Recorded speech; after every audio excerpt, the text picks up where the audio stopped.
Hello coders, good morning. Welcome, it's Tuesday, 7 in the morning, GMT, BST even. Get my time zones right. It's 7 in the morning. Well, it's 7:13. I'm a little bit late. I do apologize. The reason being is I was playing around with SSH keys. Yeah, that's what I do.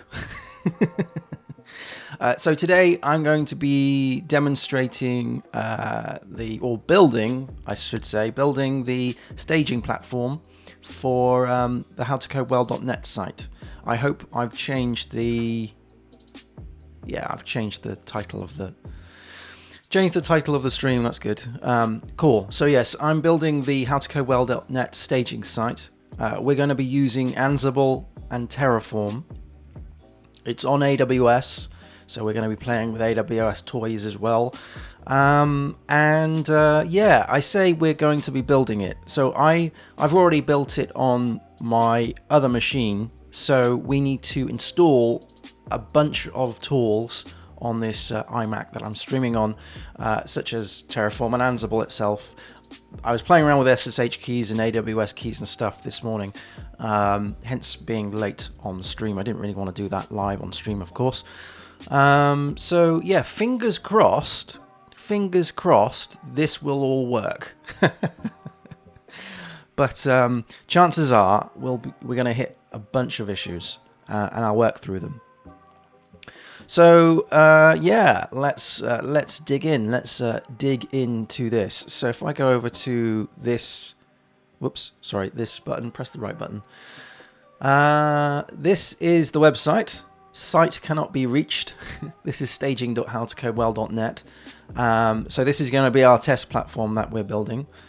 I've wired up the DNS already with the IP address, which is on the AWS, so they're configured. So there's a bunch of things that we've already got going on. So we've got the IP address, we've got the DNS, we've got the S3 buckets. All of those things are already in play. However, there is no EC2 instances, and there's nothing has actually been configured, built, spun up. So we're going to be playing with Terraform and we're going to be playing with Ansible today. First of all, I need to install these toys on this machine. I think what we'll do is we'll work on Terraform first, because I believe that was just homebrew. I think that's what I did. Yeah, give me. I'm starting to doubt myself. Give me a few seconds. I'm just gonna have a look at this machine.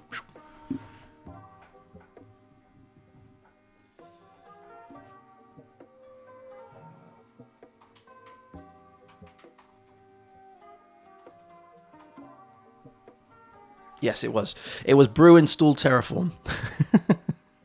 So let's go over to the code here. You can see that I'm already SSH'd into a box. This is on AWS this morning. So that's already there. I'm not worried about showing you off the IPs because these will just get regenerated every time I run these scripts. So that's fine. So that's the AWS box that's being created. So sorry. Let me pedal back a few steps. So there is an EC2 instance built. Okay, I'm going to destroy it once we have the Terraform running, and then I'm going to rebuild it from scratch. So that's what we're going to do. I just spun it up from my laptop to SSH in from this machine just to test the SSH keys. So it might look like I've got something under my sleeve here, but that's not it. I was just checking that we had SSH connection because I had to build some new keys up this morning. So anyway, moving on. I feel like I've just shown you the rabbit in the hat there, but I honestly, that was just for my own testing this morning. So right, okay. Let's clear down the screen. It is brew install Terraform. There we go. Good. Good morning, Tyrannid. Thank you for joining. Yes, hacking all the things this morning. Yeah, early morning hackaroonies. That's what we're going to do. So I've got no idea if this is going to work on this machine, of course, because there's various issues with well, not issues. There's various differences with versions of Python and other bits and pieces like this. Okay, to reinstall brew. Oh, Terraform is installed and up to date. Cool. I'm going to run brew reinstall Terraform just to make myself feel better. Excellent. So now we should have Terraform on here. Yes, we've got Terraform apply. I think this is because both my machines are connected, so the histories are getting a bit funky. Anyway. Okay, so that's Terraform apply. That's good. And then we've got Terraform destroy. If we do Terraform help, we should see that there is destroy. Yep, there's destroy and there's apply. Excellent. Okay, so let's go to. I tell you what, let's deal with Terraform first, and then I'll deal with Ansible. So what I would like to do is destroy this EC2 instance. Okay, so this is I'm SSH'd onto the AWS EC2 instance, and I want to destroy it. So whoops. What I want to do then is we need to go into the infrastructure repository which I built. So code, how to code well, is it system infrastructure? Yep. If we did an ls here, we can see this is the infrastructure for the How to Code Well site. I haven't shown you any of this yet, but from here we should be able to run Terraform destroy. Fingers crossed, and my test here is that this will be disconnected, right? Reinstall, please run Terraform init. Okay, this is because I've got a fresh copy of Terraform. No problem. Because there's a bunch of plugins that I need to add for AWS, of course. Now, I've already got my AWS profile in here. That's another thing that I was doing this morning. So, I shouldn't be tearing down anybody else's bits and pieces. Yeah.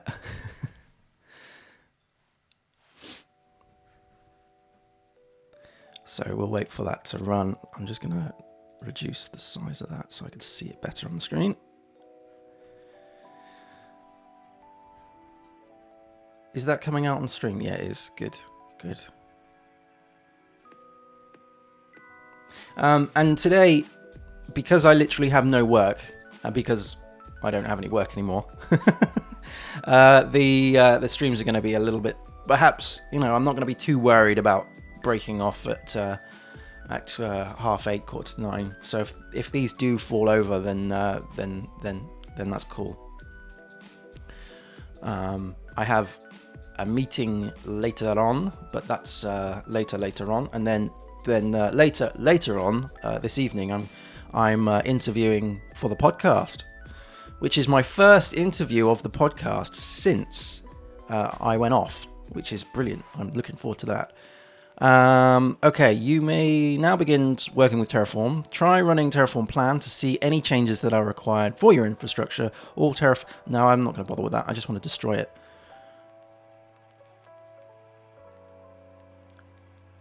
Right. So sometimes this can take a little bit of time. All right.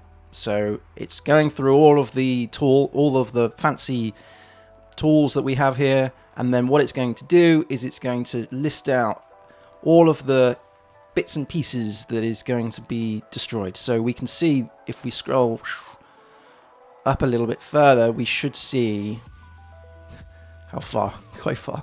Here we go. So this is going to destroy the main profile. So this is the AWS profile here. Then it's going to destroy some roles. Then it's going to destroy some policies based on S3 buckets. Then it's going to destroy some subdirectories in those policies. The IAM user will be destroyed. Staging itself, this is the EC2 instance, will then be destroyed. You can see it's running off of T2 micro. So that will all be destroyed. All of these things will be removed. The AWS keys will be removed. The bucket policies will be removed. Some security groups will then obviously be removed, because you've got to remove the EC2 instance before you do that. So then you type in yes, and then you so it's going to remove 13 things. Okay, so then you press yes, you type in yes, press enter, and away it goes, destroying all the things. And I'll show you how this is all configured whilst this is going on. So in PHP Storm here, I have the infrastructure checked out, and you can see that it's already creating some lock files and all of this stuff. Yeah, you type enter, press and then hope that you are actually dealing with the right infrastructure. So yeah, so we've got various bits and pieces here. So in the actual Terraform parts of this is actually just these TF files. Everything else is pretty much Ansible. All right, so we'll deal with Ansible, the playbooks and the services and all of this. This is all Ansible. So we'll deal with that once I've destroyed and rebuilt the servers. So okay, what we're doing on here on main. So if we go to main, this is the thing that gets fired off first, right? So this is how you describe your infrastructure through Terraform. So you describe certain resources. Okay, so you have, and then here you can just describe an AWS key pair, for example, an AWS instance. So this AWS instance is the instance, the EC2 instance that we're doing here. So this is going to get the AMI from var AMI. Now var AMI, these are variables, as you can imagine. These variables are defined in the inputs. So in the inputs here we have a bunch of variables that we've got. So you can see that the SSH keys are, this is the path to them. This is the static IP that will not be teared down. The particular profile that I'm using, the region that I'm in, and other bits and pieces like that. So then in main, you can then call upon these variables and put them in. So this is describing an EC2 instance. So you describe the properties of these things, and then you can describe the security groups. Now, the security groups, obviously, it knows what needs to be built before other things like the dependencies. So for instance, it knows that there is, it needs these security groups built. So there's 1, 2, 3, 4 security groups. So these security groups are built, I believe, in security_group.tf. So these are the security groups that get generated, that get built. So we've got things in here for allowing HTTPS, we've got outside HTTP, and then we've got, that's for testing, obviously, and other fancy bits and pieces. So if I go back to main, so then that's creating the VPC security group IDs based on these that I've just shown you, getting the IDs of those resources. It's tagging it, it's then running a provisioner. Now this is interesting stuff. So because I'm using T2 micros, which are tiny little boxes on AWS, because I'm a skinflint and I want to save as much money as possible, I was falling into the trap of having lots of memory issues and other bits and pieces like that. So I created a swap file and gave it a gig, just so I can put as much stuff on it as possible. So this is provisioning a remote command. So once the EC2 instance is running, what it will do is it'll go onto that instance, and then it will run apt-get update upgrade install of Python, because we need Python to run Ansible, and then we create our swap space. Okay, so then here we can see that this is the connection of the provisioner. So this is SSHing in, using the user Ubuntu, using the private key, which is being defined in var private key, which is in, where are we? Where are inputs? That's it. Var private key. Private key is this one here. So this is coming off of this private key, which is locally on this box. This is what I was playing with this morning. All right, so this is allowing this iMac to then SSH into the EC2 instance when it's been, once it's spun up, to then run these commands. Now, this one there is a local execution. So this is running things locally on the EC2 instance. So you've got to think of like there's three things you're playing with here. One is locally on this host machine, so on this iMac. The other one is running it from the iMac to the EC2 instance, and then one is running it locally just on the EC2 instance. So it's a bit of a brain. I've commented this out because I don't want to use Ansible directly on the box at the moment. But this is essentially running an Ansible playbook based on the IP that has been generated, passing in the SSH keys. I'll talk about the vault password later on, and then that will run the playbooks that are up here. I will be demonstrating those once we get to that point. And then down here we've got some other allocations of resources. So we've got the IP associations, public IP, and the Elastic IP. Now these are already predefined, right? So these aren't going to be removed or destroyed. And I think. Oh yes, so don't worry about that. That's just me saying don't check the host keys every time. Otherwise, you stop the scripts. Obviously, on production, I will have that set to true. Okay. So there's a lot to deal with, right? I mean, we haven't even dealt with the buckets or the domains or the permissions. But that's essentially what happens. And if we go to... what it does, is it creates these state files. So you can commit these state files to source control, which means that anybody on your team can then run these because it knows what the current state is, all right? And then we have a log file like, usual. So let's go over to here. Let's see what's happened. It is all destroyed. So we've destroyed all 13 resources, which means that if we go over to here, this is probably, yes, connection is closed. Can you see that? It's now wiped out. So we've now pulled off, destroyed the EC2 instance. Woohoo! Which means that if I go to apply, we should hopefully now do it in reverse, so spinning all of these things up. So where we had before minuses, we now have pluses. Okay, so we scroll up to the top here, we can see that it's building all of the infrastructure, all the stuff, which is great. And again, you put in yes like this, and off it goes. Now, I don't mind showing you some of the security stuff at the moment because I'm just playing with it. I certainly won't be demonstrating any of this stuff on production. All of these things will change when they go up. So that's fine.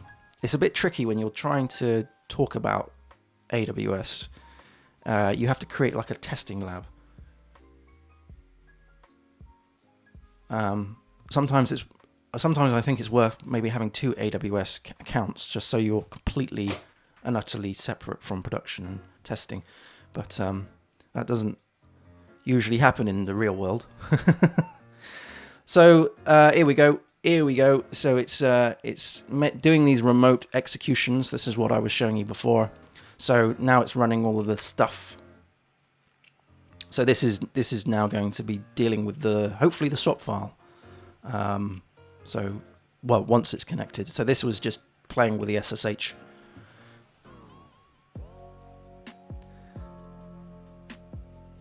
And sometimes I've witnessed this fail randomly because obviously you're playing with infrastructure that you don't actually control. So if something was to go badly wrong on their end, then this will obviously cause the script to blow up. So you have to run it again.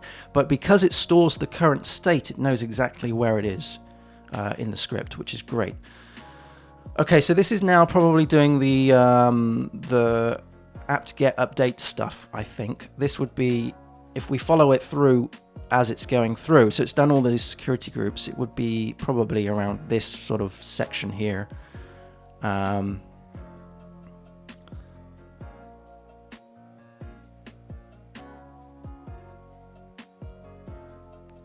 Hopefully. Fingers crossed, eh? Fingers crossed. Okay, so now that's setting up the Ubuntu server. Here we're dealing with, it looks like we're dealing with the swap files, perhaps, possibly. Now, to speed this up, what you would do on production is you would create your own image on AWS, and you would just use that. You wouldn't have to use one of their default images and then update it every time, because you know this is going to take. Here we go. This is doing the swap stuff. This is doing the swap.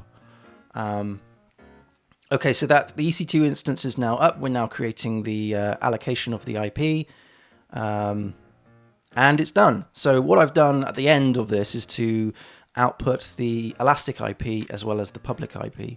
Now, obviously, this will change. The public IPs will always change, but I've actually gone into AWS and I've allocated a Elastic IP, and I've just left it there for this to pick up, and you can grab that through the in var. So if we do inputs, it's this thing here. So that's a piece of infrastructure that's already active. Okay, so then when we go to the main thing here, what we're doing is we are allocating that, which would be, where would that go? Probably below here, wouldn't it? Here we go. So this is getting the instance ID, allocating the var static IP, which is what I was just showing you there. Okay, so because we don't have that as infrastructure, it won't get removed. It's not the best way of doing it, I should say. The best way of doing it is through Route 53 with AWS, creating your own bits and pieces, but you know, I didn't have enough time to do any of that or learn any of that. I should say, by the way, I'm caveating all of this by saying that I'm only showing you everything up to the point of my knowledge, where my knowledge disappears. So I'm not an expert in this by a long shot. Okay, so now technically that's up, which means that I should technically go over to this tab here, and I should be able to SSH with my own key, which is on my host machine, the iMac here, to that EC2 instance. Now it's going to say it's failed because it's the SSH keys are not the same as they were before. What I need to do is get rid of it. Now there is a command. I think is it SSH R? Something about keys. Give me a second, Mo. There is it escapes my memory. Bear with me a minute.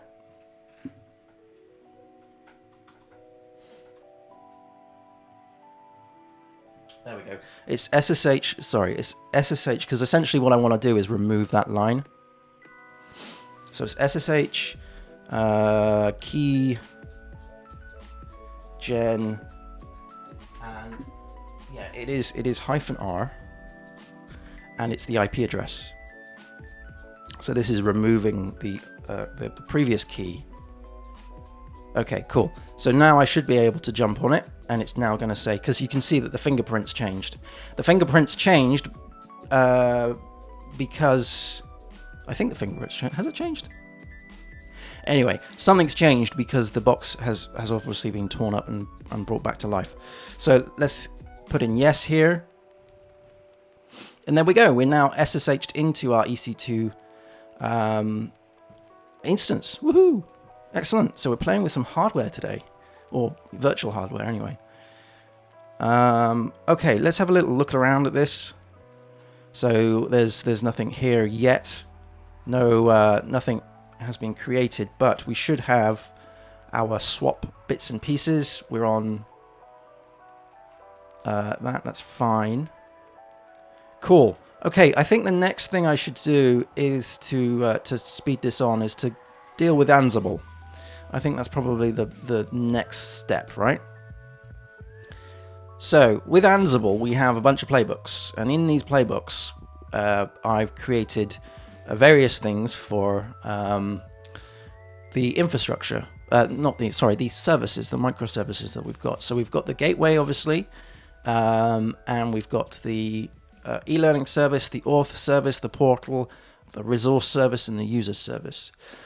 In the services folder, there's a bunch of bits and pieces for setting up, so environment variables and other bits and pieces. Now, a lot of this is all encrypted, which is great, and it's using the Ansible Vault to do that. So I'm not storing any kind of sort of secret information on the box in the Git repository. It's all encrypted using Ansible Vault, which means that when we run it, and I think I showed you briefly, if we went to here, where are we? I'm looking for this one here. We run it with Vault password file. So we pass in the password file, which is the Ansible Vault password file. Anyway, we'll get to that in just a second. So I need to install Ansible on this machine. I'm a little bit worried about doing so because I don't know if the right versions of Python are on this Mac, but we'll find out. The portal itself is probably the thing I'm going to be playing with the most, because this is going to be, at the moment, I mean, it's a static site. It's using Gatsby. So what I've done is I've done a Gatsby build. I did this last week, and I pushed it all up to some storage, and then what I can do is pull that back down once the Docker images for that have been created. So we'll probably play with that and maybe some other bits and services too. But just to talk through how this all works, if we go to the it's provision.yaml. Now this may look a bit strange, and there's probably people out there who are better Ansible devs than me, right? I mean, I've only been playing with this for about a month, so you know. But the way I've got this working is that you define your SSH keys, your variables here. Okay, so this is connecting to the box. Obviously, I need to put in SSH for Bitbucket and bits and pieces on the EC2 instance so they can download the code. And then what I'm doing is I'm creating these tasks, importing these tasks in. Now these get ran in order. Okay, so the first one is SSH. So this is putting all of the SSH keys onto the EC2 instance, and then it's installing base software, installing Docker, running a clone, and then down here we've got the gateway, e-learning service, resource, user service, and portal. Blah blah blah blah blah. So I need to run this one first, and then I need to run probably that one. If I was to run them all together, it would just do all of these things, which I might do. Just to see if it does work. Maybe I should. Although, yeah, maybe I should. But I only need to do the portal. Anyway, I'm jabbering. I'm trying to avoid. I'm procrastinating, really, aren't I? I need to install Ansible, and I'm worried. I'm worried because Ansible requires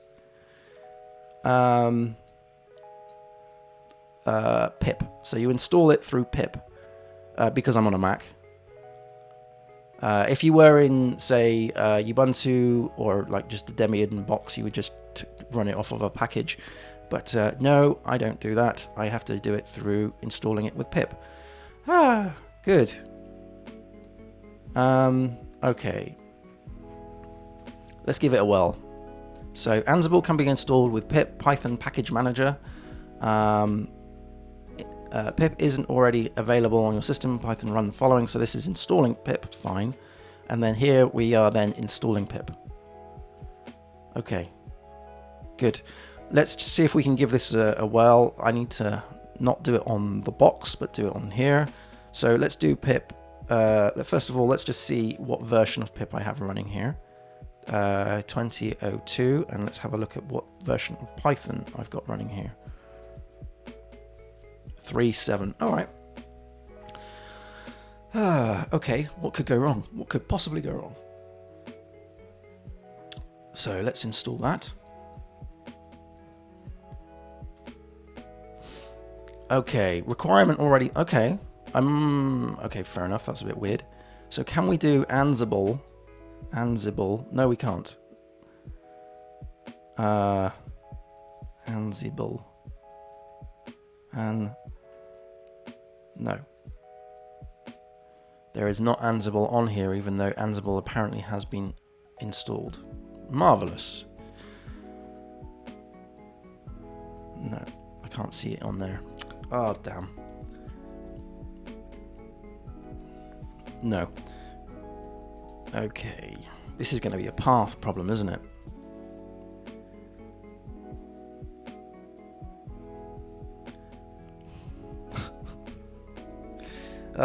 Where is Ansible?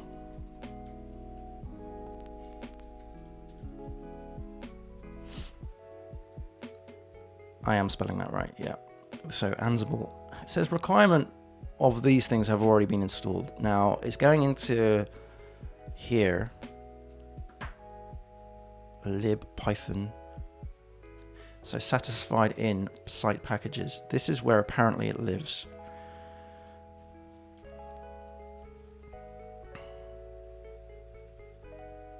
There we go, we've got Ansible there. So why is this not, if we did Ansible version, wonderful. Oh dear. So we don't even have permission to it. Is there a way I can remove this then?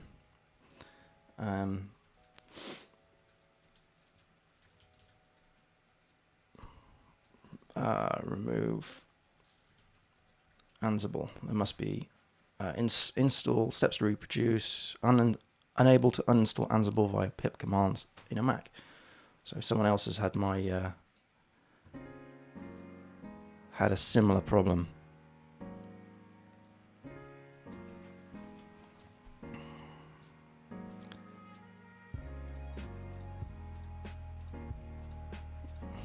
All right, let's grab that.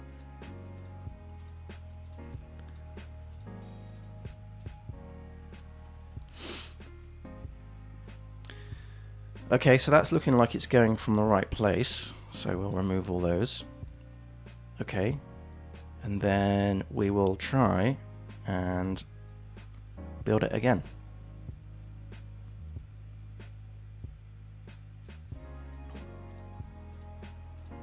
All of these little hiccups, they just take so long, don't they? They're just trying to work through.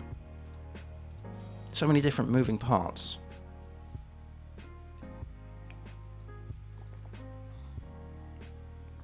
All right. So, do we have Ansible?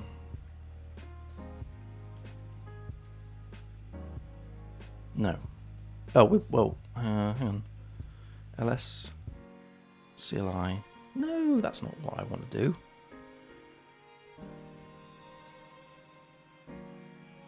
Ansible's not found. Do I need to maybe the terminal needs to be resourced.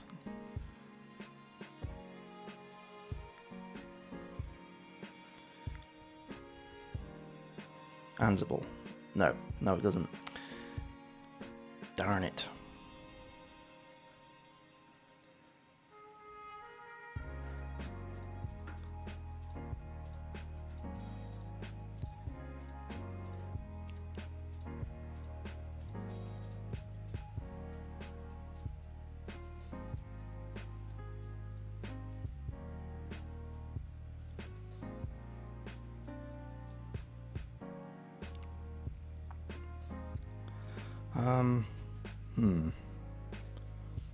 Need to think about this. Now it's saying it can't be found.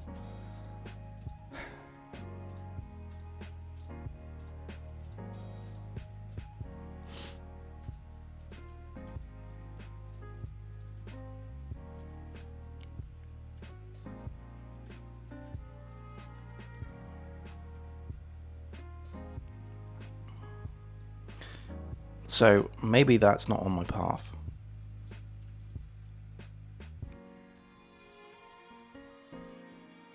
Yeah, it's not on my path. That's why.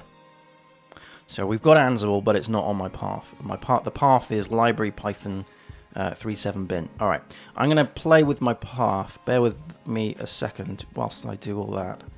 I'll have to do it through another terminal window, I think. I'll just do it over here.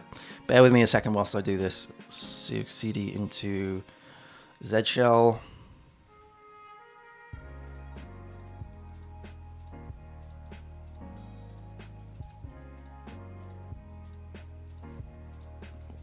where is that being picked up?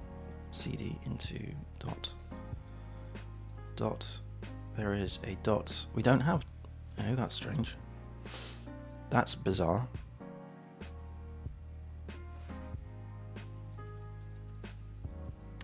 Oh, it's because I'm CDing. Sorry. Sorry, you can't see this because I'm tinkering with the actual Z shell RC. Bear with me a second. Right. Do I have... The question is, do I have this on my path? Sorry, this on my path. Or is it an old version of Python that I've got here? So let's have a look at our path. I guess I could have just echoed it out, I suppose. I don't think that's right. Okay. Whoops. Wrong terminal. Here we go. So we need to, I need to...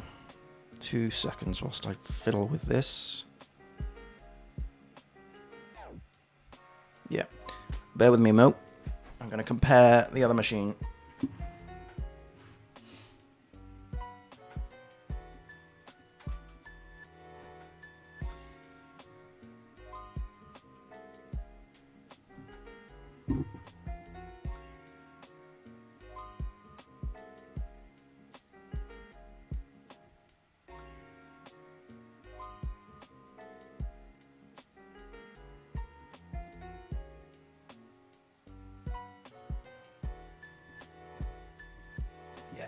I need to do under here export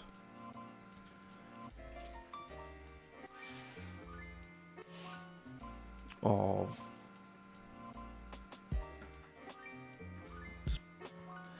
I'll bring it, put it in view. Why not? Export of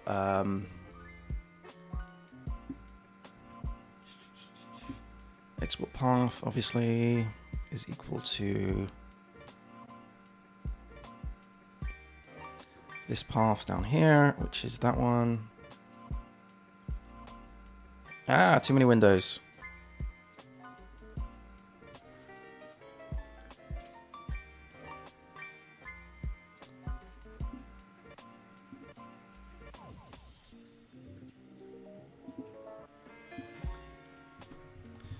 All right, let's come out of that. Let's go yes. Let's then source it.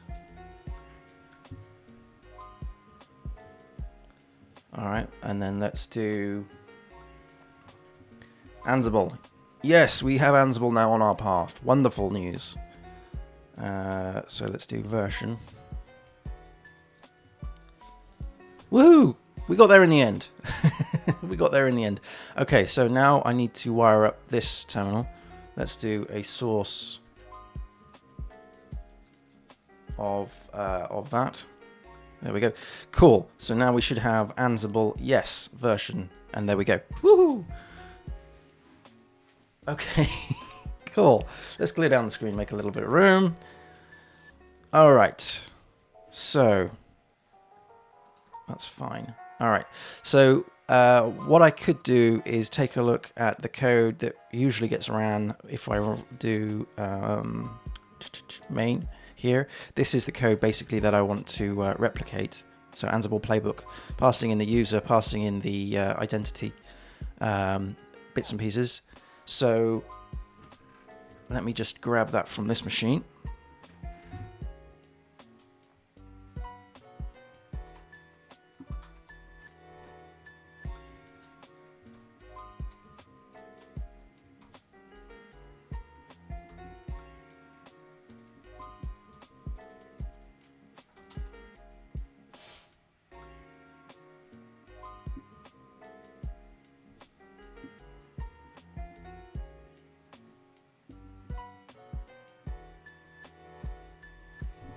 Okay, I'm just copying up some code across.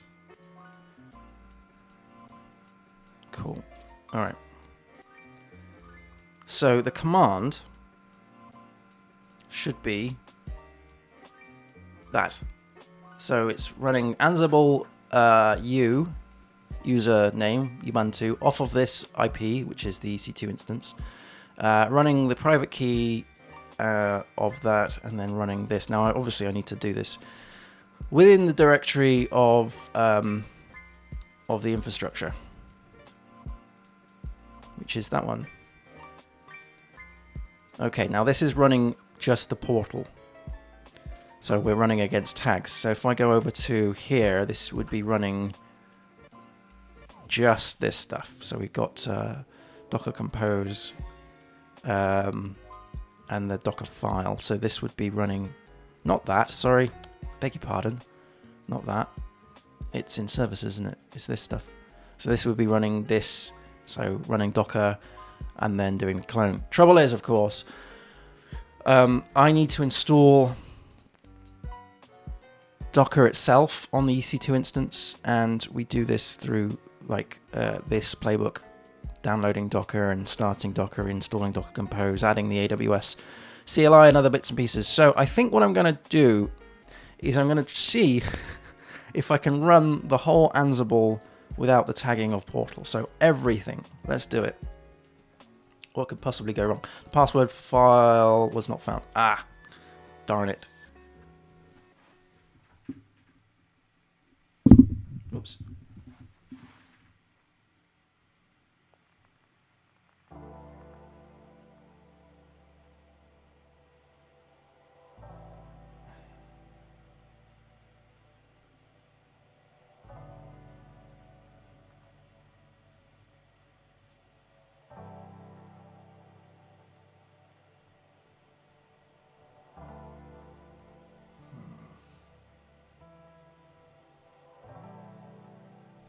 Ah, I see the problem.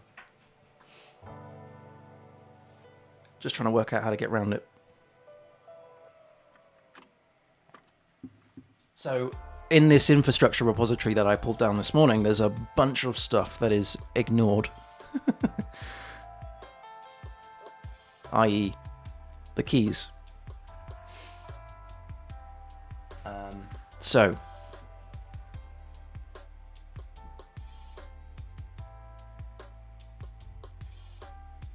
all right, interesting. I'm gonna grab a new window and I'll do this outside of scope of the stream. Let's just, okay, I'm gonna need to copy some keys across, so I'm gonna SSH into somewhere else.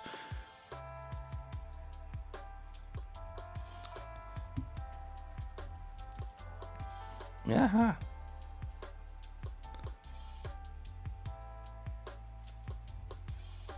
Right, which ones do I need? I need that one.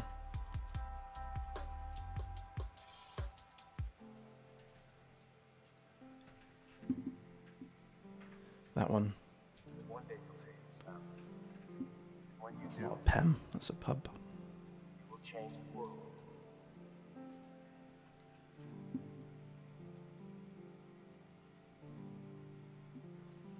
Is that right? That can't be right. I need this one. That is a .pub. And I need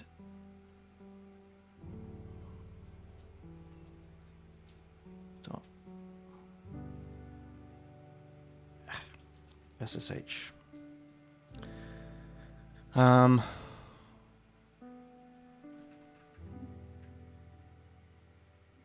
Rats.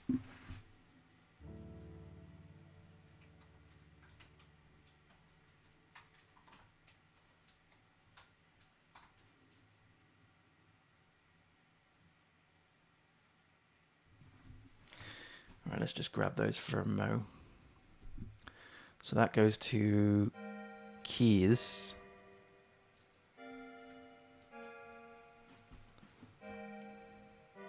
Oh, I'm in the wrong damn directory. CD code, how to code, well, infrastructure, system infrastructure, and its keys. There we go. So copy those two keys into there. Right, let's have a look. Yes, they're there. Good. And then I need to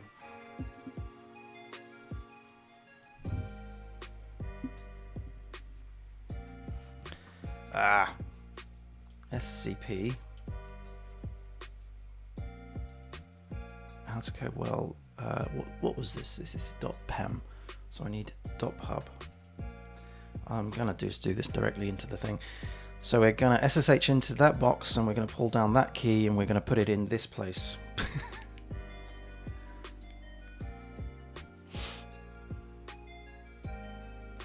Code, how to code well, infrastructure. No.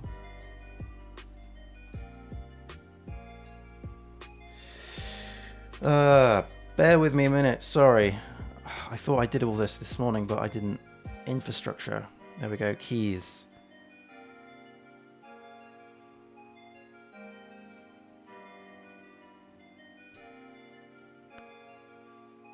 Oh yeah.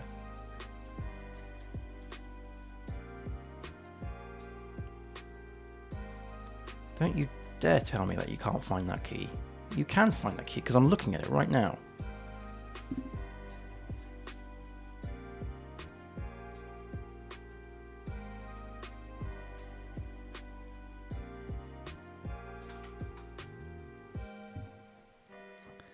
HTCW underscore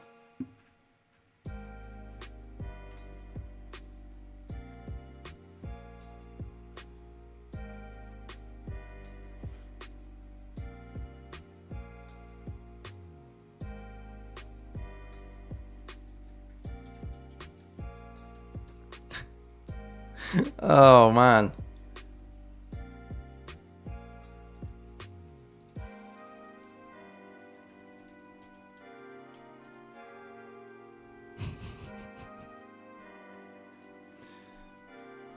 Before I SSH block myself, let me just dump out that.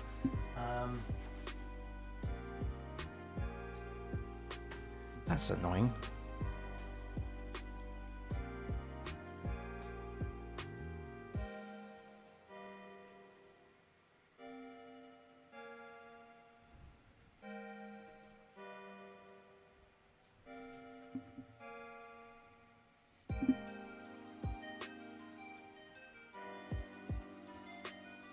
Oh, hang on. I'm in the wrong... Silly. Silly. Hang on.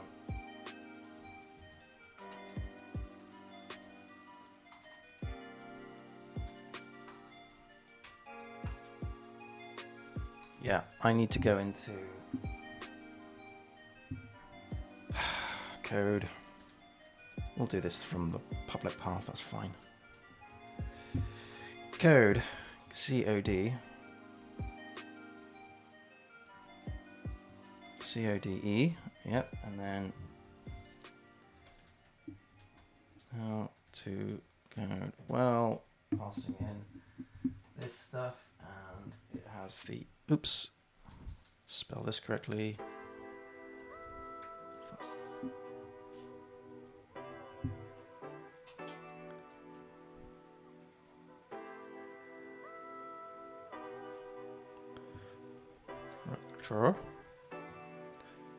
Please be patient whilst I faff about with all of this.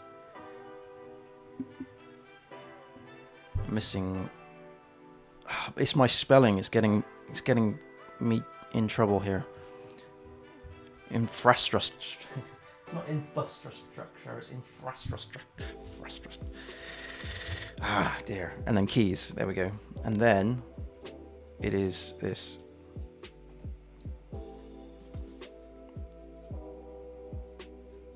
Bit. Okay.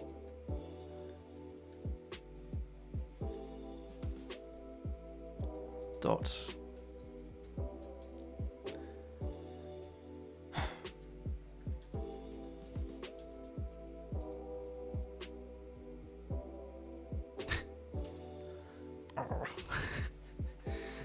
Can't I spell?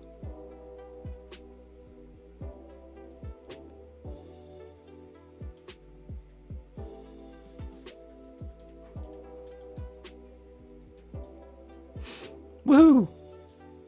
How's that going in? Do we have a key in there? Yes. Woohoo! Alright, what else do I need? I need... Oh yeah.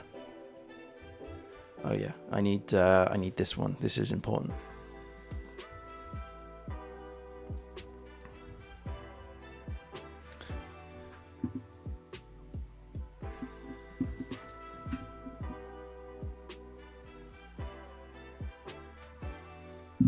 Dot.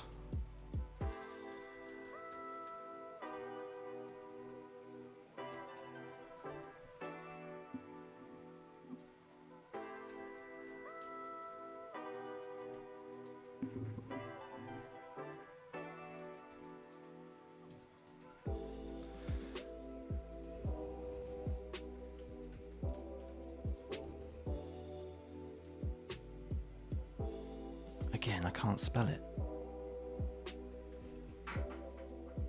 Oh, it's an underscore. It's an underscore, not a dot.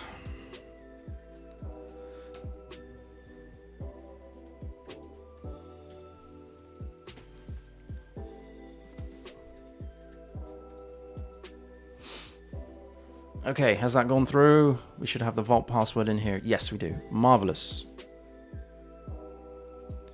All right, good stuff. Let's get rid of this terminal window. They don't need that now.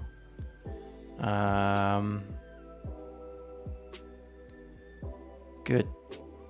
Okay. So let's see if we can run this again. There we go. Awesome. So this is going to go through all of the playbooks.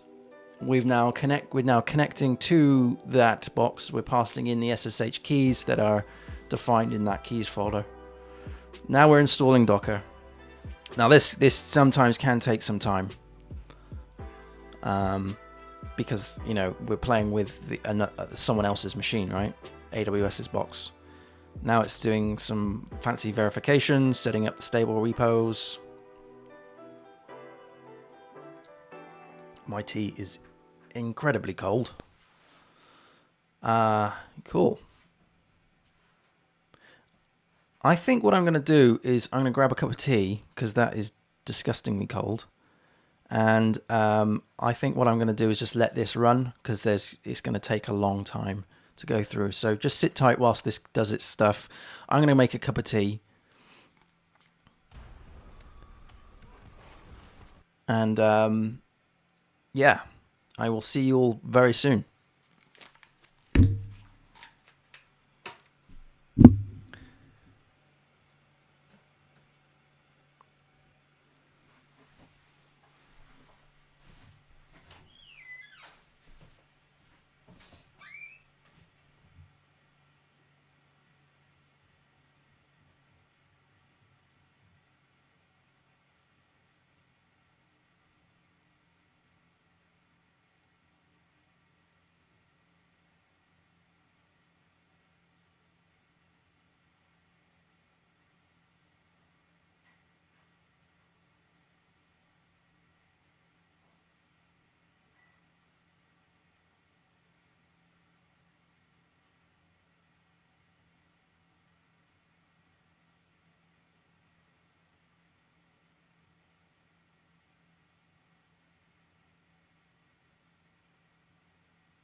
Kettle's still boiling. I'm just checking the scripts are going through. Yeah, looks like it's good. Looks like it's working through. Okay, I'll be back in a few minutes. Come on, Murphy. Off you come. Come on, let's go. Come on. Let's go down here. Good boy.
Hey, it's still running. It's still running. Gosh, it's taking a long time, isn't it? But it's doing all of these things. All of these playbooks are being ran, which is good. I did mention that only the portal needs to be built because it's already in production. But yeah, as in it's been built. It's not in development mode. But anyway, where's the music gone? What we could do is actually take a little look in here. So we're on the box. If we did an ls, can you see last time we did an ls and it was blank? If we did an ls now, we should hopefully see the apps folder.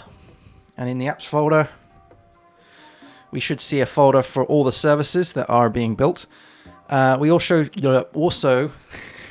can't speak, should have Docker installed. If we did docker ps-a, we should see no. Okay, that's interesting. Maybe I'm jumping the gun too much. It is still running the script on the box, so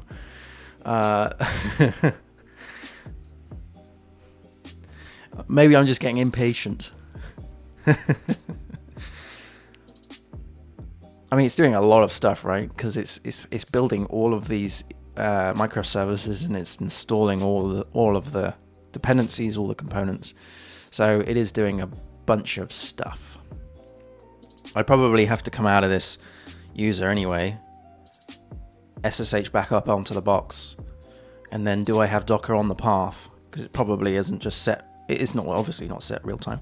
If we did docker ps-a, what have we got? Yeah, we got the containers. Woo! This is great. So this is now on the EC2 image, and it's adding all of these Docker containers, building them all up. So we've got, what have we got here? We've got the e-learning service is running, the gateway is running, and then what's it on at the moment? It's doing the user service. So that will come online soon. And if we did, wow, this is great. I didn't think this was going to work. Like, I knew it works from my local machine, from my other machine, because I don't use this box to code on. It's mostly streaming.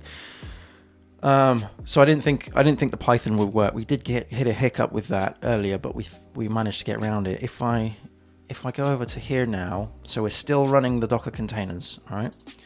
So I'm hoping that we'll see user come up through here soon. If I did Docker images, what have we got? Docker images. So these are the images. So we've got the user service image has been created. If we did Docker ps-a, yes, we have the user service that has now been constructed. That's now been built. Wonderful. Yep. That's good. Good stuff. So we're slowly getting through it all, installing all the PHP packages now. So these, by the way, these tasks are defined in, if we did provision.yaml, these are the tasks, right? So it's running through all of these. So right now it's on user service populate the database. Now it's running off the portal service. Woo, getting the latest version of the site. This is getting the latest version of the site. This is now going through, I believe it's, I always do that. I'm in the wrong place. This is the Docker compose file that it's running, but in portal, Git Clone, so that's cloning that, and then this. So this is checking. This is changing the directory, running Docker compose up. I can't spell containers. And then on. So this happens first, isn't it? The Git clone. Oh yeah. So this is getting the S3, the stuff out of S3. Okay. So then there we go. It's done. Woo! Which means that we should remember this site, the site that was down. Fingers crossed. Drum roll, please. Yes. Whoa. Brilliant stuff. Okay. So let's put in my super secure password.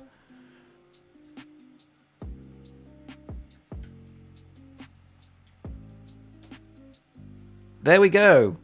There we go. How to Code Well is up and running on the staging box. That's brilliant.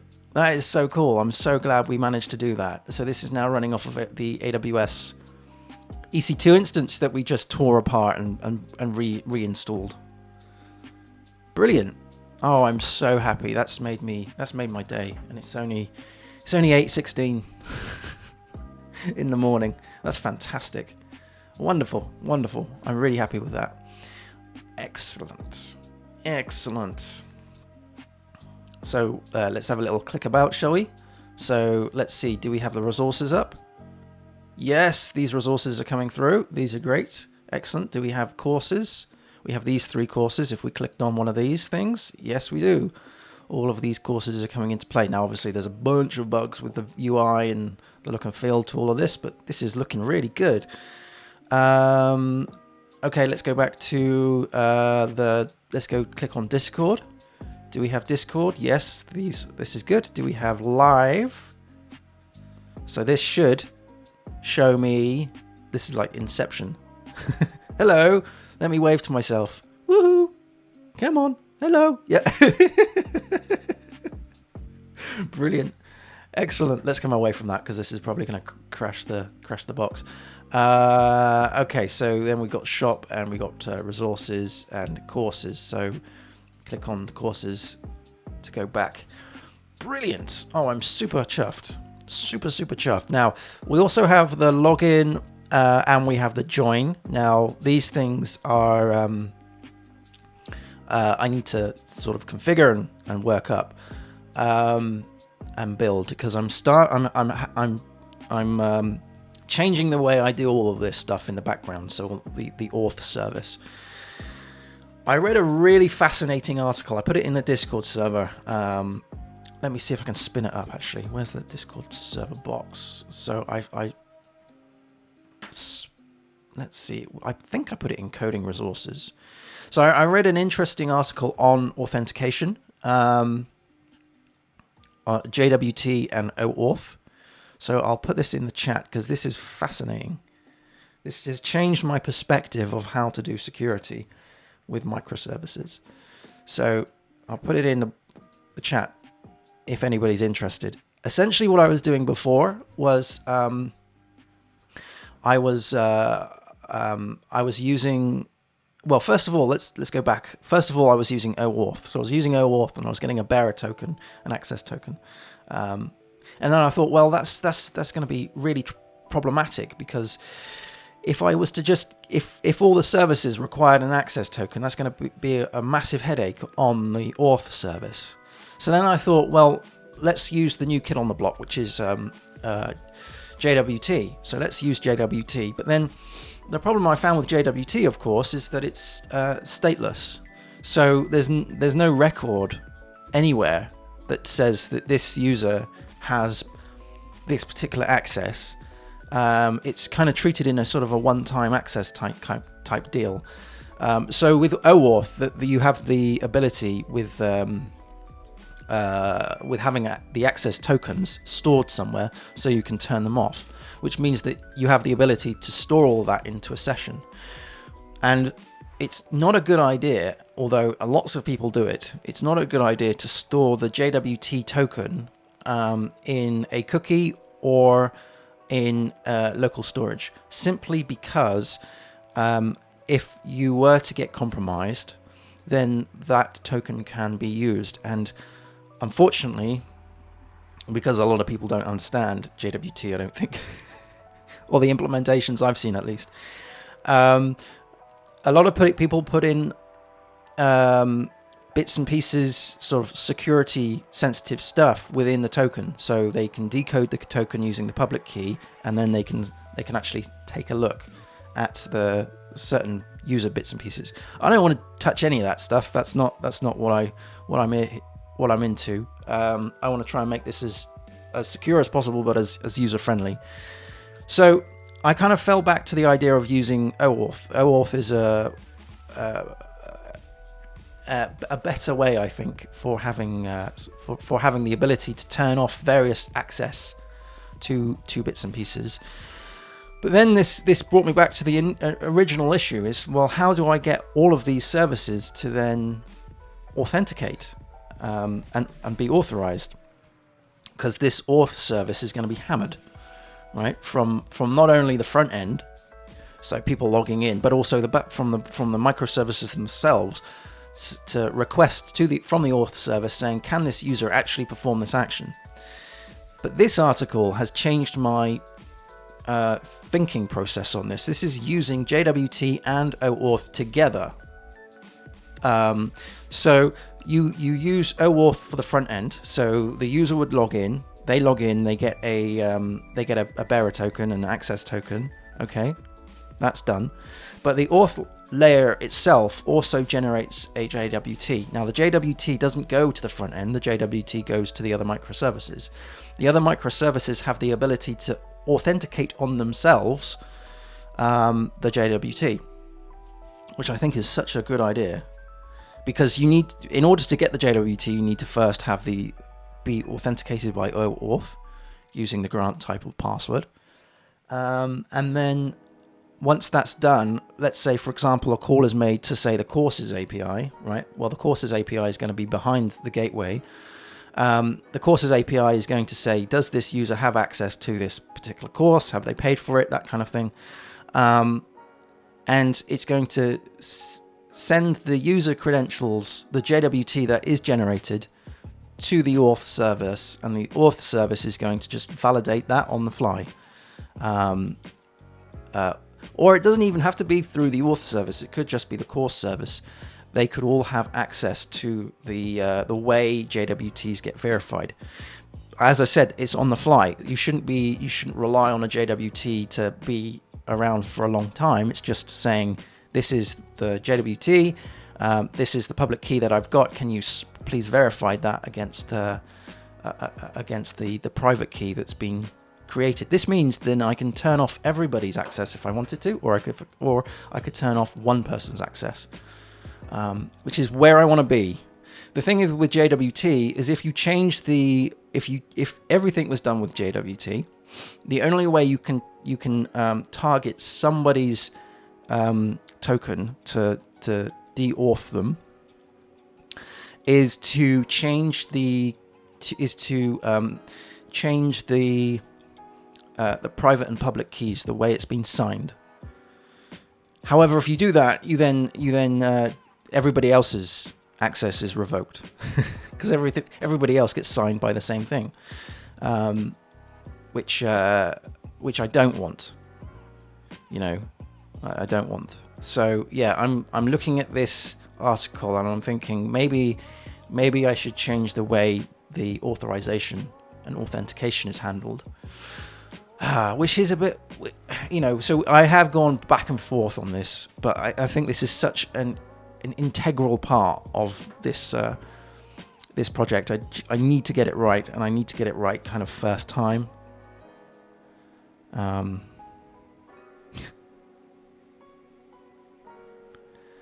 So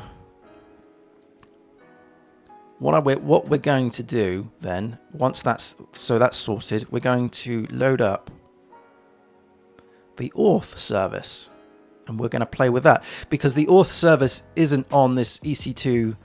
I haven't actually put it on this box. If we went to here, we can see if we did docker ps, it's the auth service isn't actually running. So that's what we'll be doing now. More fun, tricky waters. So we're going to load that up. And I probably have just babbled on for about 10 minutes, making absolutely no sense. But I'm hoping as we go through, this will start to make a little bit of sense. If we load that up, new window, please. Thanking you. And let's close all this down. And I got to remember which branch I'm running in. If we did a git repository fetch. Hello, coders. Hello, betacode_tech. Thank you very much for following. I do appreciate it. Thank you. You had a hiccup on the connection. Well, my broadband is rubbish, so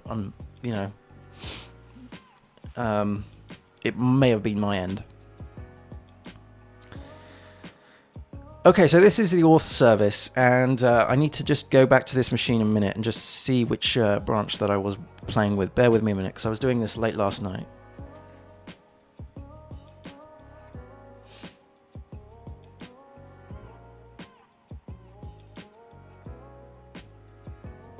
Gotcha.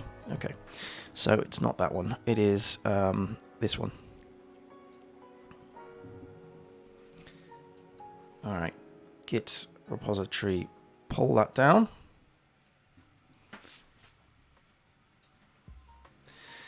Okay, so the auth service is the service that gets put right up to the edge of these microservices, up to the edge of the gateway, right? And this auth service is going to handle both OAuth and JWT. So in the composer.json, I have added OAuth server bundle from Friends of Symfony, and we've also got, we should have somewhere down here, yes, we've got the JWT authentication bundle too.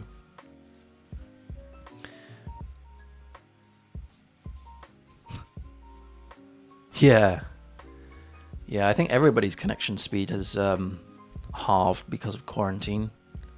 Everybody's on Netflix. We were able to get the Disney Plus, and we were able to do that deal where we got it for £1 for the first month, and I've been watching in the background Agents of S.H.I.E.L.D. It's proper cheesy, but I like it. Haven't seen The Mandalorian yet. I've been told it's good. Okay, so I'm just having a nosy.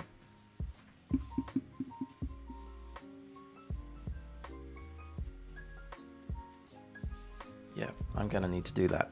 I think what I need to do is to SSH from that to that machine and pull that env file down. That would make my life a little easier. So let's do that. I'm going to bring it up as a new window, and I will do it off stream. So bear with me a second whilst I do this. SSH to not that box, but to the to this one, and it is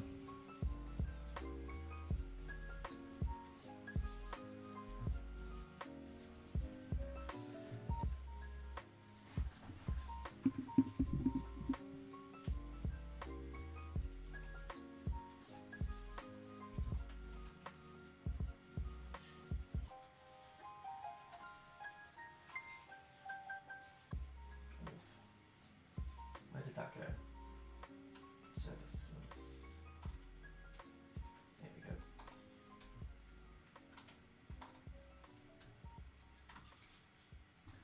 Okay.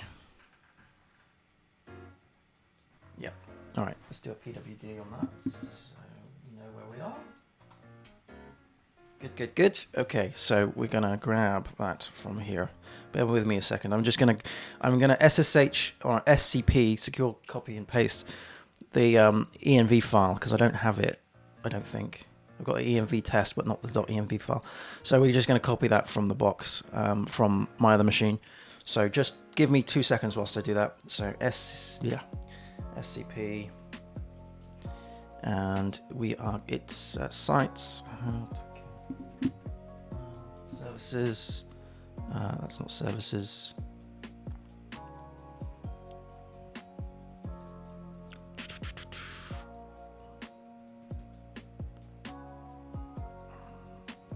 You know what's really frustrating and sort of plays on my anxiety a little bit? Every time I open my Mac in the mornings, I get this thing coming up, Apple News. It says coronavirus news that you may have missed during the night, something along those lines. Oh, for God's sake. Getting reminded of it again and again. How to code well services. Not that I've got my head in the sand. But sometimes it's nice to just not be reminded of it every 5 bloody seconds. You know? Auth service.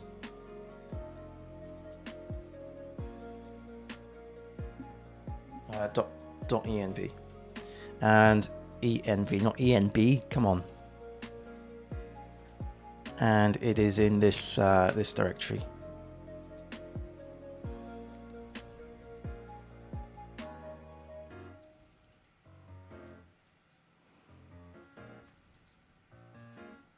Services, auth service. Oh, yeah.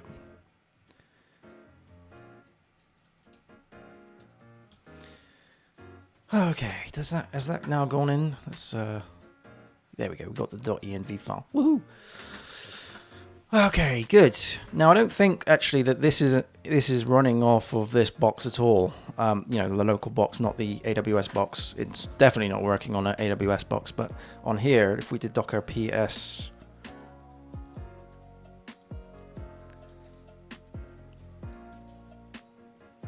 -a, no, it's not running at all.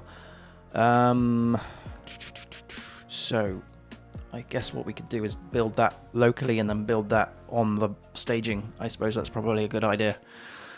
Okay, so we've got the composer file. That's fine. We don't really. There's nothing really more to it than that, to be honest. So installing composer. So spinning up the containers definitely need to do. Then installing composer. That's what we need to do. And then we need to run probably the bin scripts to run. Oh, have I not?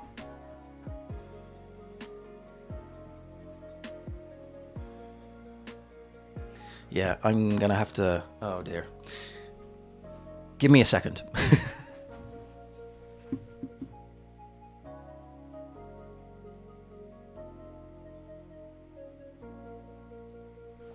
I'm on this box. I can SSH to it, so I can do that. SSH to the box, and then I can run Git on that. So we'll do that. So let's 2 seconds. I've gone and missed a file, which is the DB build script, SSH, and I need to run it through command line because I need to force add it. So SSH to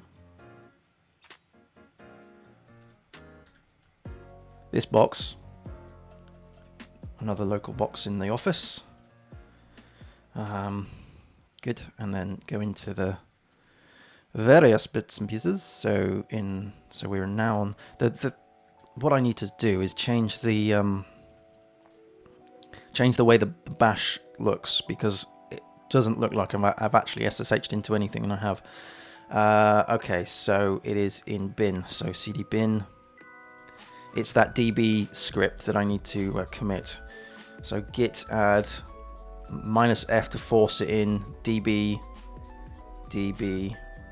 update .sh. There we go. Cool. Git commit -m, adding files, and then git push. Good. Right, which means that now here I should be able to do a git repository poll.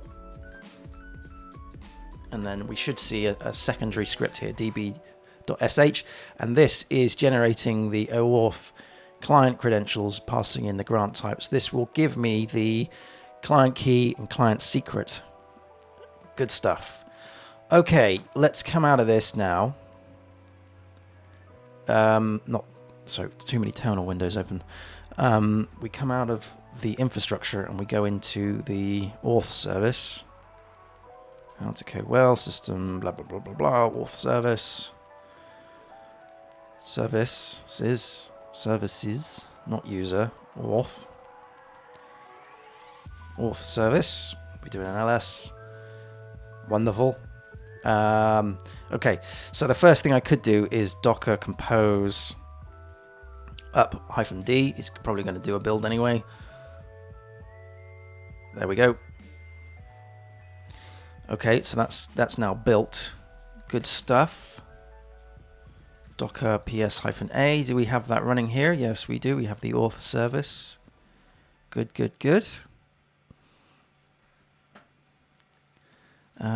Let's do an ls for this one. Right, what else do I need to do? We need to get onto the box. Docker compose exec no, don't worry about that. It would be auth. I think it would be auth _ API without looking at the Docker compose file. Going in as bash. Yes, we are. Good. Let's clear down the screen, make a little bit of room. And then from here we can do bin. No.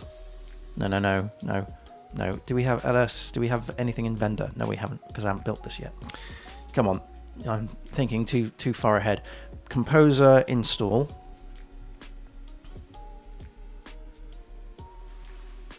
And I'm gonna just triple check something on the Docker compose file. I want to make sure that we are actually, we're bind mounting that in. Good. Sweet.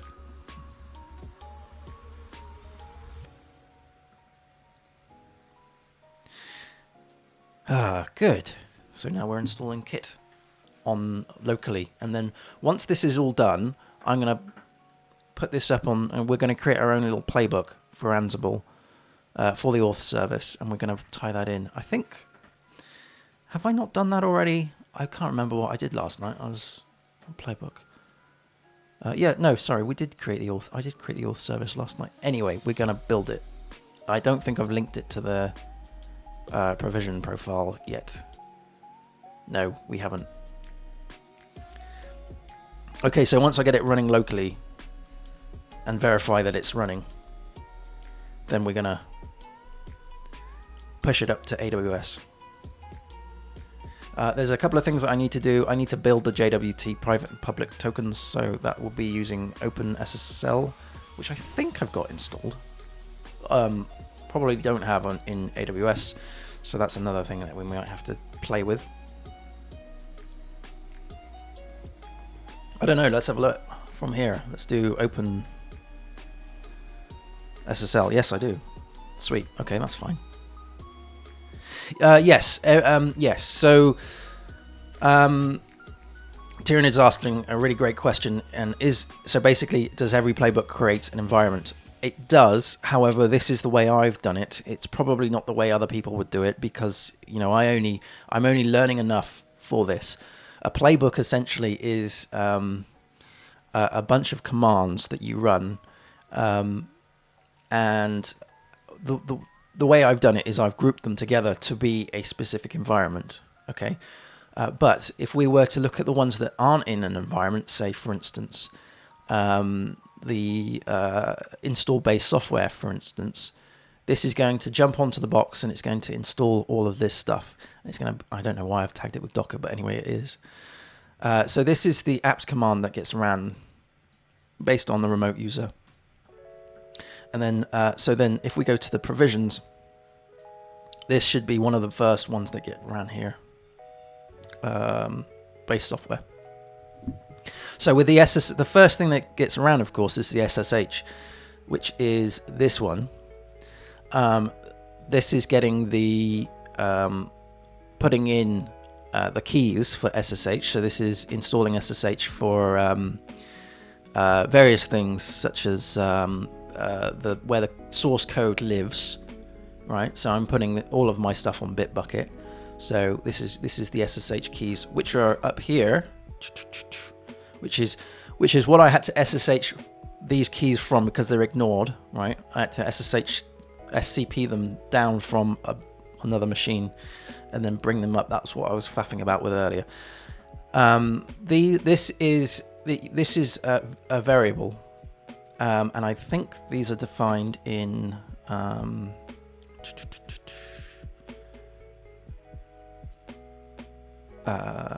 Bucket ignore. I can't remember where they are, but these are source private keys. Hang on a minute. Let me step back. Provision.yaml. The variables, they're defined here. Of course they are. So they're defined here. So this is where these IDs, these SSH keys live, right?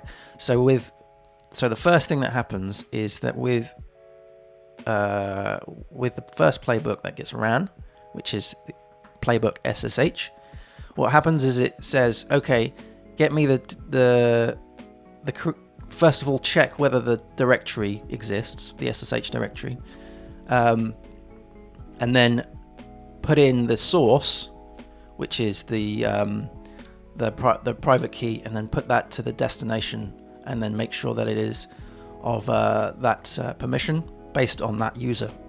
So that's basically, that mimics basically a CP command, and that's the same one with this one. So that's putting in these some of these things. Excuse me. And then once that's done, it then goes to the next one off of the provision to this one, which is installing the base software. This installs these things. So this is running, basically this translates to an apt get install, right? So you can create an array of bits and pieces packages that you want to install there. Next one on provision.yaml goes down to installing Docker. So this is actually a playbook that I took from a repository that I found, and what it's doing here is it's installing Docker from this package. It's installing Docker, and it's also installing Docker CE, Community Edition.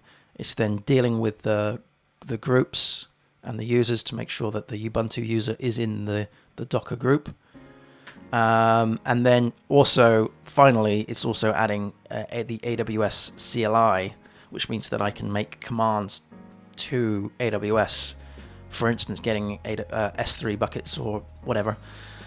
So that's installing all of this software. And then after that, we then do Git Clone. So I think with Git Clone, it's just, yeah. I mean, I haven't tied this up. This needs to be a bit tidied up, to be honest. I basically built this in a, not in a rush, but I was learning as I was going. So this is creating an SSH, making sure that the SSH directory no, that's not right, is it? It's not doing that. What it's doing is it's making sure that the apps directory exists for that particular user. So forget that. That doesn't make any sense. So it's not actually doing a git clone at all. It's just checking the directories. And then once that's done, it then goes on to the particular playbooks for the particular services. So if we were to take a look at, say, the e-learning service, for instance, let's pick on that one. What we're doing here is the first thing it runs is the git clone. Now, because I've already previously added the SSH keys in, it knows, it's got access to that. So we do git clone. So here we're doing ensure the app directory exists. So these, you can target these playbooks individually based on the tags, right? So you want to make sure that anything that happens previously that is required is already running. So this checks, and if it doesn't check, it adds the app directory, and then it's cloning the service from Bitbucket using the key file, working off of a particular branch, and the branch I've decided is develop. I think that's built in it's a variable, isn't it? So it'll be up here. Yeah, develop branch. So that builds the e-learning service, or at least pulls down the code. If we go back to here, the next thing it does is configure it. So with configuration, what it's doing is it's pulling the e-learning service.env file, which is stored in services e-learning.env. It's then sending that file over to this destination, and then what's the next thing? If we go back to the provision, it's then doing docker compose run. So we do docker compose run here. So this is just doing docker compose run. The Docker Compose file, of course, is in the Bitbucket repository, right? So it's just running that from that directory. It changes the directory to the directory, and then it runs the command. Then after that, once that's done, if we go back to provision, it then does Docker Composer. So a bit of play on words there, because this is running the Composer install. Whoops. From that directory.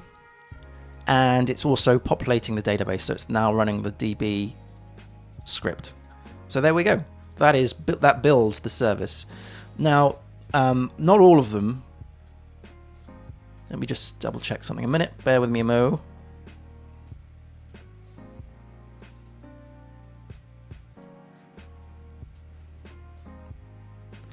Let me find something. Yeah. So these env environment variables, they are stored in source control. However, they are encrypted. So if we went to services and then one of these, so let's have a look at the .env on production for the portal. If I was to double click this is actually an env file for the portal. And it makes no sense because it's encrypted.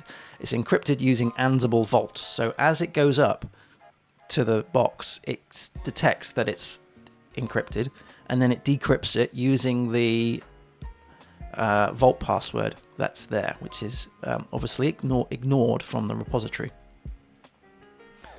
So that's how I can push up various keys and all of this stuff and store all of this in source control, because it is all encrypted.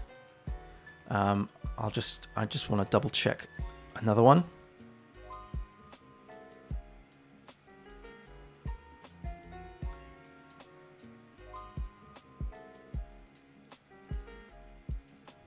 Yeah.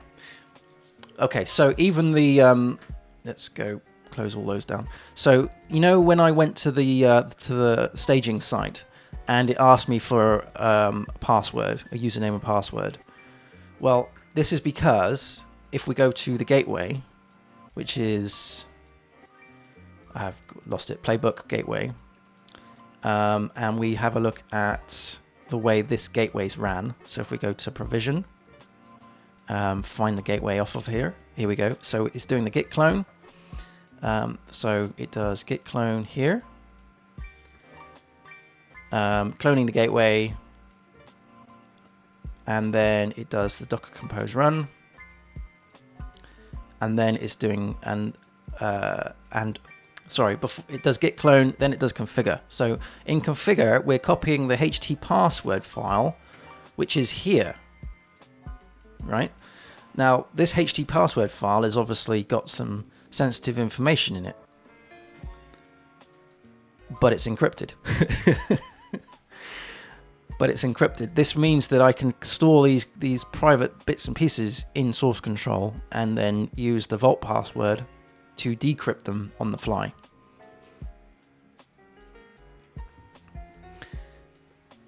It's extreme. Ansible is extremely powerful. The only gripe I have with it is because it's in YAML, and I find this very tricky to read.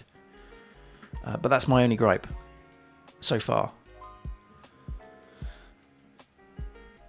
Cool. All right. So that's that they have all now been installed, and we should be able to do bin.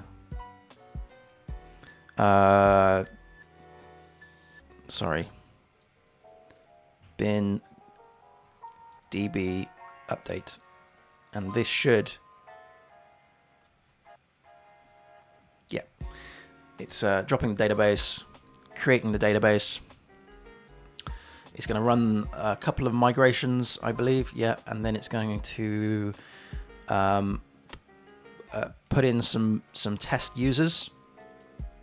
And then what it's going to do is it's going to run a command that generates the OAuth for, I think it's the password token, and we got the client ID and the client secret. Now I'm just running this locally, of course.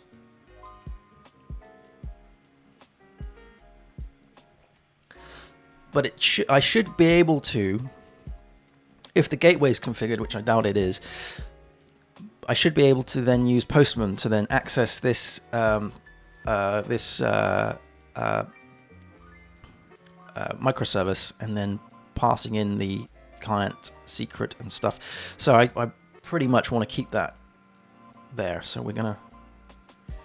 there we go. We'll just keep that as is. Okay. So I think I need to check the gateway. A minute. Because I can't remember whether I've put this code in. I was playing, like I said, I was playing with this very late last night. So,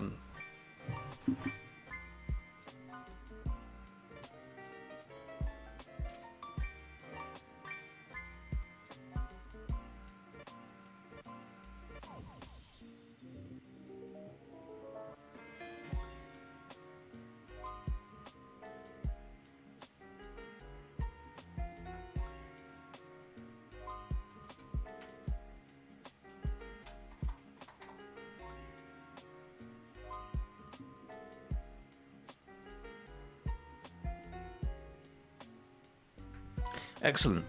Right, so let's go and grab that. So let's go to the gateway,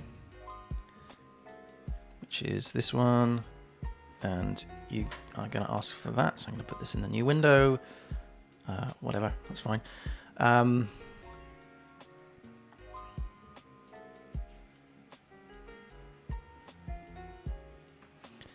Please don't have merge conflicts. No, great. What have I changed here? Listen on 8082 and 8082. Okay.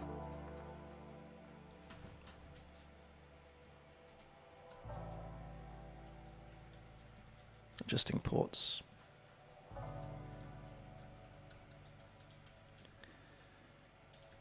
Essentially, what I would like to get on and do today is get to the point where the auth service is up onto the AWS, and I can make a call to it. So I'm just going to run this locally. Fingers crossed it runs locally, because essentially if it runs locally, I should be able to do it on AWS.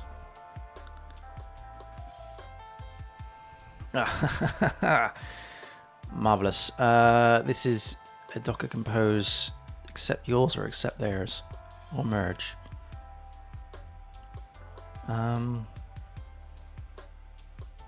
Let's have a look at the diff. What's the problem here? Oh, it's just ports. That's all. Ah, that's fine.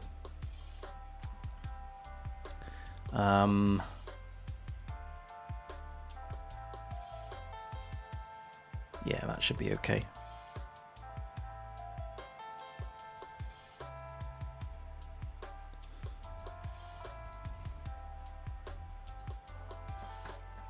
Good.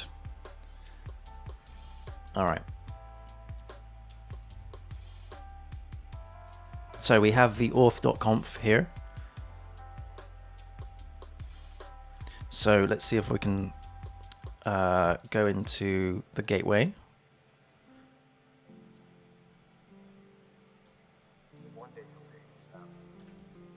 And what I need to do is do a Docker compose down. And then we do a Docker compose up. I should have just done a restart, but whatever. All right, Docker PS -a, and then something I'm going to do is Docker logs, Docker compose logs, and we're going to tell it -f. We're going to tell that to be gateway. All right, so that's now attached to the gateway, and it's logging that. I'm also going to do. So this is going to get a little bit messy. Not that one. I need horizontally. All right. We're also going to do the same, but we're going to do this for the auth service. So cd into services auth service Docker compose, and it is auth _ API, just to tail those two. Oh, actually, no, that's wrong, isn't it? I need to go in to exe